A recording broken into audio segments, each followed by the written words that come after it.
You're watching the program that identifies market trends, provides insightful analysis, and reliable research. Key elements to help you profit from the pros.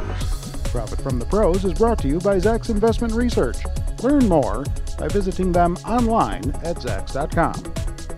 Welcome to Profit from the Pros. I'm Terry Ruffalo. Well, stocks spent much of the week near two-year highs as investors took some time out to weigh reports on inflation, jobless claims, and regional manufacturing, among others. But the main story of the week was inflation, which seems to be creeping back into the economy, albeit a little bit at a time. Both the Producer Price Index and the Consumer Price Index rose at slightly larger than expected percentages last month. But that didn't seem to dampen overall investor sentiment, though, in the market. Strong earnings and new home construction reports and corporate deal announcements this week also helped bolster investor confidence in this economic recovery. Steve Reitmeister, our editor-at-large, here with us once again to talk about this amazing bull market here.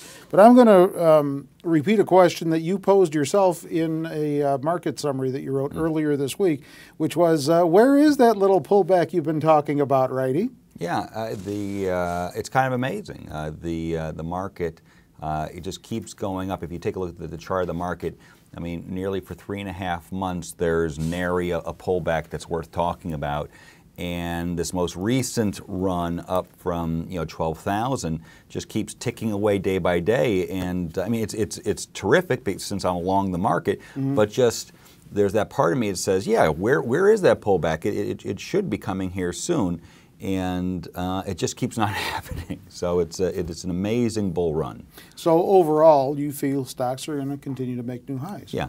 Now, here again, through the end of the year, I have very little doubt that the stocks will be higher. The question is, what path will they take? Here again, when is that correction? How deep does it go? 2%, 5%, and then what are the twists and turns? But I know what the destination is, or I'm very confident in the destination. That destination is higher stock prices. Okay, so then give us some weekend wisdom on why stocks are set to make even higher highs from where they're at right now. Yeah, I got 4 strong reasons why. 2 of them you could say are in the fundamental camp, and 2 are almost like an investor psychology camp. So let me start with the first 2. Stocks move based upon what's happening in the economy and what that means for corporate earnings. The economy is improving. In fact, they're saying we should no longer talk about it being a recovery. We are now above where we were prior to the recession, and this is now an expansion, and that the economy is expanding beyond where it was before. So that is terrific. Corporate earnings are pressing all-time highs. The most recent quarter was excellent for corporate earnings, and estimates have pushed higher. That's the main reason for the stock market to keep on its current trajectory. All right. Number 2 is the valuation. It's not getting too frothy yet. Now, after a 23% run from the summer when we were pressing at Dow 10,000, a lot of people were saying, hey, isn't that enough already? But really, the market could be easily worth about Dow 13,000 without anyone saying it's getting toppy. So I can see that right now, given the current earnings picture, as being a realistic outcome for the stock market without people saying it's overpriced. Interesting. End of the bond rally is another thing that you take note of. Yeah, so the other 2 pieces are what I would call investor sentiment, and one of them is the bond rally. So the investor psychology is, wow, this stock market's far too risky. I just want to put my money into bonds. And for 30 years, as bond rates came down, people automatically made money. And so now they have this assumption, you can always make money in bonds. Well, in October, that party reversed. And now bond rates are coming up, which is bad for bond prices, and so people who have money in, say, bond mutual funds are starting to lose a little bit of money, and they're like, well, what's going on here? This isn't supposed to happen. As they wake up and smell the coffee of bond losses, they will seek better rates of return. The stock market's making new highs, more money flows in that direction. Lastly, I'll throw in that, the individual investor was definitely scared out of the market with the declines of 2008 and the volatility of 2009, 2010. But here again, as market makes new highs, as their friends and relatives say, I'm starting to make some money in the stock market, they will keep creeping back in. And we can see that in the fund flows back into the stock mutual funds. So clearly, the individual investors coming back into the market, that's additional cash from the sidelines, that's additional impetus or momentum to move higher. Yeah, we're going to be talking about that at the roundtable a little bit later on. But as you and I both know, when everybody wants back in, that generally portends not good news down the road, like a topping out of the market. Do we have to worry about that yet? I think that the trend of individual investors jumping on is so early. And here again, because the valuation is not extreme on the market by any stretch, that we have a lot of room to run before we could say, here again, this is a little bubble, or this is getting toppy, or things of that nature. So that's not a worry for me. All right, it's a good point. What's on your radar for the week ahead with this holiday shortened week coming up? Yeah, not much on the horizon except for looking at the GDP revision on Friday. That's definitely got some interest. A lot of people say that the 3.2 was on the low side. They clearly see that it should be higher. The question is how much higher. 3.5 is about what's expected. Anything above that would be cause for celebration. All right, you'll join us back at the roundtable in the last segment of the program. We hope you'll stick around for that and more. That's still ahead here on Profit from the Pros. Here is your Bull and Bear Stock of the Week.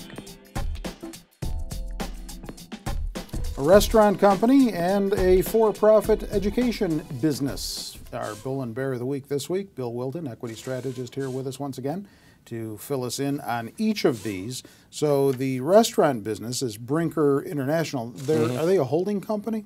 Yeah, what they do is they actually operate a few well-known chains. Most notably would be Chili's. They have over 1,500 locations for that casual dining location.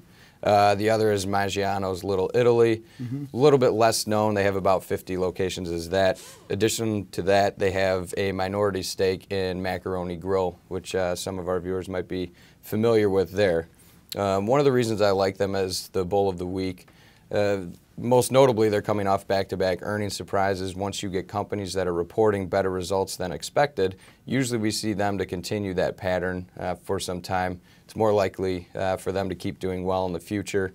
One bit of hesitation, though, they did miss the top line as far as revenue goes, but because they continue to expand their margins in a very tough industry to do that, I need to add, they were able to beat on the bottom line with their earnings expectations. So what this really does for this industry is as consumer spending starts to rebound, they're going to have these fantastic margins to go ahead and continue to expand that earnings per share growth, which is something that we really need to see in something like the Bull of the Week. In addition to that, they're going to go ahead and continue to expand their store footprint, which is something that you normally don't see from a company whose revenues are contracting. That just shows the type of confidence that they have moving forward in their ability to continue to expand the margins, continue to build that top line growth. So. Yeah, they've been referred to by some analysts as one of the strongest long-term players in that casual dining segment, so that says a lot about them. It definitely does, and it's a very tough sector, so it's really tough to set yourself above the rest of your peers. Yeah, I think it probably goes to their flexibility more than anything else. Definitely. Universal Technical Institute, UTI, the ticker symbol, is that business, that for-profit education business that we talked about, so why are they a bear? Well, there's a couple different reasons that UTI is going to be bearish over the near and long term, at least in our opinion. One thing is, the most notable reason would be the government is tightening restrictions on what their lending policies and grant policies are toward these for-profit schools, because a lot of the industry was over-promising employment prospects to future graduates. They were getting into a very tough situation where they had a lot of debt and minimal, if any, employment prospects once they went ahead and graduated. The other thing, it's actually kind of a bittersweet thing, at least for this industry.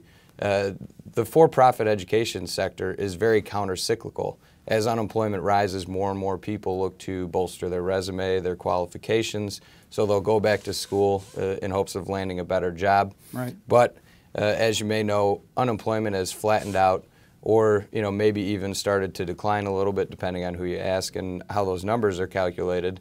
And they've already started to see that. They saw a 13% decline in new enrollments in the most recent quarter.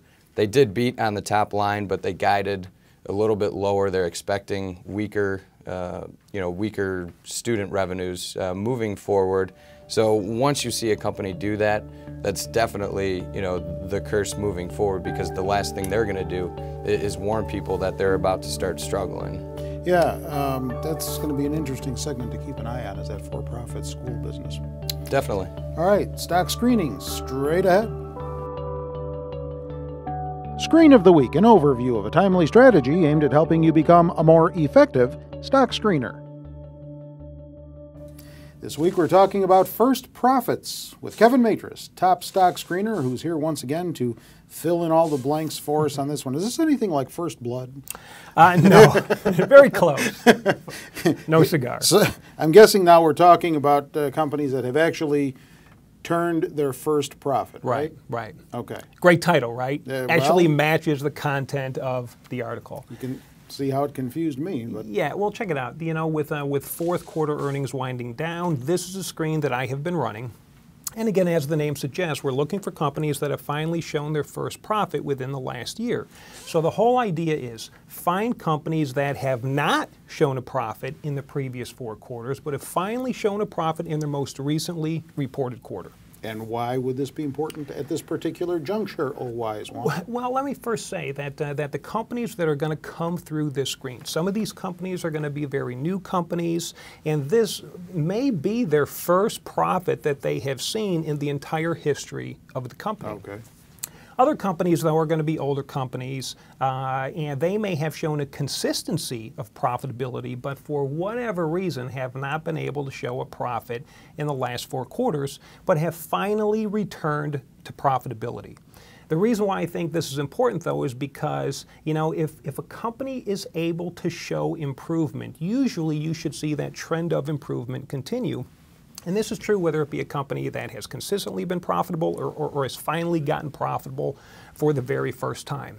But the reason why I think this is important is because there are some people, like myself, who don't want to buy a company unless it's making money. Mm-hmm. And there are others who won't even consider it if they cannot show green on a quarterly basis. Well, it's understandable. And all kidding aside, even if a company is getting better, if a company is not able to sustain a profit, it can be a difficult decision to buy it. Well, yeah, you know, it's interesting, and let's be clear, too. If let's just say that you have a company that is not making money, right, but they're still getting better. You know, a company that is getting less unprofitable is still growth. But again, there is something entirely different between growth and actually profitability. And I think these are the companies that will probably find the greatest amount of new investor interest, because now you're going to be looking at guys who wouldn't even look at the company before, who are now all of a sudden going to stand up, take notice, and start paying attention. All right, so take us through the parameters. Okay, first one is we are looking for companies where there's EPS for the previous 4 quarters less than or equals to 0. This means that for each one of the previous 4 quarters, they have not been able to show a profit. Next one is the EPS for the recently reported quarter has to be greater than 0, which means they have finally shown a profit for this most recent one. This is a personal preference. I'm looking for companies where the price is greater than 5. I like companies over 5. If you want to include those, take that item out, but you're going to find twice as many companies coming through. But this is a very, very powerful concept. All right, stocks that came through. Here's 5 of them. We've got KB Home, Nordian, Pike Electric, Regions Financial, and Wabash National. Bunch of different companies, but they all look great fundamentally, all look great technically, finally have shown a profit, and these are some of the most exciting companies to watch. This would be a screen that you would run once a year quickly? You can run this all the time, but definitely on a quarterly basis. Okay, own any? No. All right. More at the round table coming up next. Kevin's there. Stay with us.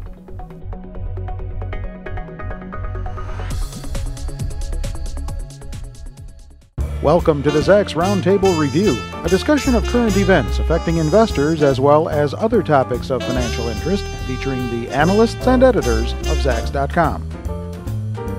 Well, the I word came back on the scene this week, and individual investors coming back to the market. That's what's on the docket for this week's Roundtable, along with top stock picks with our editor-at-large, Steve Reitmeister, and research director, Shiraz Mian, market technician, Kevin Matris. Shiraz, I'm going to start with you. We saw PPI, CPI data this week, inflation kind of creeping back into the economy here as far as the numbers are concerned. Is it here in a meaningful way, a way that we have to really get concerned about, or do we always have to be concerned about it? I think inflation, if it sustains itself, if it goes above what you would consider as a comfort level for the Fed and the broader economy, is something that we need to be concerned about. But let's not forget where we are coming from. Just 6 to 9 months back, the world appeared to be coming to an end, and we were headed towards a Japan type of a deflation or negative growth environment. So the Fed came out, they consciously inflated the U.S. economy by pumping $600 billion into it, and here we are now. In fact, even 2 months ago, we were concerned about not having enough inflation in the economy. So it is a problem. It is a concern, not at this stage right now. It's heartening to see that the economy has enough sustainable growth momentum that is generating these pricing pressures. If it sustains itself over the next 6 to 9 months, yes, it'll be a problem. Okay. Shiraz mentioned comfort level. Kevin, how is this week's data setting with your comfort level? Well, I mean, yeah, it's true. CPI and PPI both came out, and yeah, it does show inflation is creeping up. And what's interesting is that everybody used to dismiss it, that it's only food and energy because nobody uses that, so who cares? But you can see now that it's very, very broad-based. And what's interesting is that it is true that right now it really is kind of focused in on the basic materials, but it's going to start working its way into the finished products, and that means businesses are going to start transferring that to customers. Now, I don't think that inflation is going to derail the economy in any way right now, but I do believe that complacency time is over, and we do need to start really paying attention to it. Steve, just last week, you and I were talking about does the Fed see it? Don't they see it? Do they choose to ignore it? Well, you can't ignore it now. It's in the numbers here, with core inflation even creeping up. So do they need to start thinking about raising interest rates? No, I don't think that's the case. It's kind of like along the lines of what Shiraz was saying. We were concerned about deflation, so the Fed throws all this money at the economy to try and create some inflation, and they have done that. Now the issue is, right now it's definitely not too hot, okay? And because it's not in wages, not in services, and there's still excess capacity in the excess capacity out there, that those are the things that probably won't allow inflation to get too rampant. So right now, in a little bit of a Goldilocks scenario, okay, which is no worry about deflation, and that inflation is natural in a rebounding economy. You want a little bit of that. Right. So right now it's fine, but definitely we have to keep an eye on it, because if it keeps ratcheting up from here, then it has very negative consequences for U.S. debt, for corporate financing, and for corporate profits, as the cost of their goods will go up, and they may not be able to pass that along to investors. But right now, it's fine. Shiraz, you want to venture a guess on what level, the comfort level for the Fed might be? 2% generally on a year-over-year basis they look at. And just one additional comment on this thing, over the last 2.5 years, we have had so much stimulus pumped into the economy that when we get to the stage where the Fed needs to take that away, it'll be a very tricky situation. So we'll be living in very interesting, though positive times over the next 12 to 18 months. All right, Kevin, investors bought U.S. stock mutual funds at their strongest pace in almost 2 years in the recent reporting period by those folks who keep track of this kind of data. Does this confirm that the individual investors coming back to the market? Well, I mean, you can see it. They are coming back. You see it with mutual funds. You can see it with portfolio managers. You can see it with the State Street Investor Confidence Index. And I know that there's probably a lot of investors right now who would really love to see a pullback before they start allocating more money to the market. But I got to tell you, it is very, very conceivable, because I've seen how these bull markets can manifest and really explode. So the point is, it is conceivable that while everybody is waiting for this pullback, we could see the market enter into an acceleration phase. And I would not be surprised to see it start making a beeline to that 13.1. Now, a lot of those people who are waiting on the sideline, of course, they're going to finally say, I just can't take it anymore, and they're finally going to get in. And of course, that's when the inevitable pullback is going to happen. But I would say this. If you were to take a look at the market right now, right, you see a ton of stocks that have made some spectacular outsized gains. So there's a ton of stocks that are doing great. Even if the market pulls back, I think if you buy the right stocks, you're still going to be in fine shape. All right, Steve, give me your top stock pick this week. I'm going to go with MKS Instruments. Take a look at Dell earnings, take a look at others in the tech space. One of the healthiest groups right now that's very good for semiconductors and therefore very good for semiconductor equipment makers. Strong earnings report just came out. Definitely see good 15-20% upside potential in the next 6 months. All right, Shiraz. Carbo Ceramic. It's not a ceramic producer. It's an oil field services company. They're in fact the largest ceramic proppant manufacturer and distributor. What they do is they help oil and natural gas companies who produce oil and natural gas from shale rock. Help them do that, and they have an excellent niche in that market. The drilling activities for both oil and natural gas related drilling is increasing in North America, and Carbo is in a very good position to ride that. So it's a play on the shale, natural gas, and oil outlook. All right, Mr. Matris. Not a pottery company. Mine is Benchmark Electronics. Benchmark Electronics, ticker BHE. They are in the electronic manufacturing services industry. They do a lot of contracting, manufacture work for a whole variety of different industries. What I like about them is they have double-digit growth rates for the next 2 years out.